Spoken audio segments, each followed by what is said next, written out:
Les vraies voix Sud Radio, 17h-20h, Philippe David, Cécile de Ménibus. Et comme chaque jour, on est ravis de vous retrouver jusqu'à 20h avec Philippe Bilger, avec Béatrice Brugère et avec Françoise Degois. Vos appels 0826 300 300. On est ensemble jusqu'à 20h et dans un instant, on reviendra sur la démission de Julien Bayou qui quitte Europe Écologie et Verts. Comment jugez-vous l'attitude de Sandrine Rousseau qui l'avait dénoncée sur un plateau télé? Est-ce qu'elle a franchi la ligne rouge? Est-ce qu'elle a dénoncé des faits graves? Vos appels et vos clics sur notre compte Twitter. Mais tout de suite, ça fait du clic et c'est avec Félix Mathieu. Les vraies voix Sud Radio, ça fait du clic sur les réseaux sociaux. Et la ministre des Sports est accusée de condescendance envers les footballeurs après sa déclaration sur leur conscience politique, Félix. On s'excuse d'être trop con, réagit par exemple Thomas Monconduit, un joueur de Saint-Etienne. Il est très agacé sur Twitter.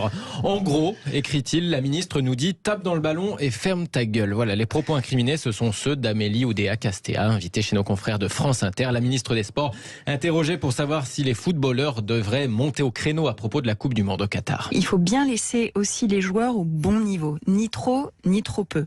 Les joueurs de l'équipe de France, c'est pas des hommes politiques, c'est pas des hommes et des femmes politiques, c'est pas non plus des fonctionnaires du Quai d'Orsay et diplomatiques. Ils sont là pour jouer, donc élever entre guillemets leur niveau de conscience en ayant des éléments d'information sur le contexte dans lequel ils vont évoluer, ça me semble souhaitable parce qu'on peut pas en appeler au discernement, à la maturité dans d'autres situations et ne pas les informer, contribuer à leur ouverture sur ces sujets-là. Il faut pas trop leur en demander non plus. Leur en demander trop, c'est pas leur job, c'est pas leur métier, c'est pas leur responsabilité.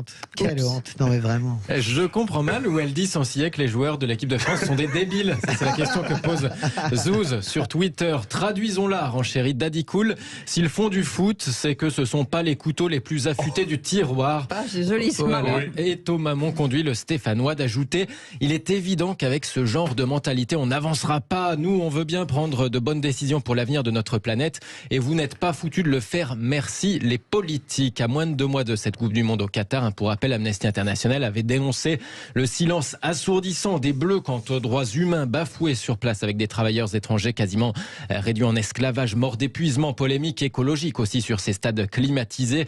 D'où cette dernière réaction que je vous donne, celle du député La France Insoumise des Hauts-de-Seine, Aurélien Saint-Toul, sur Twitter, qui en profite pour interpeller la ministre des Sports. Et vous, puisque vous êtes une femme politique et que votre niveau de conscience est élevé, allez-vous boycotter, demande-t-il, allez-vous refuser que les autorités françaises se rendent complices de ce désastre? Voilà, j'arrête sur ce sujet, puisque moi non plus, comme dirait la ministre, faut pas trop m'en demander.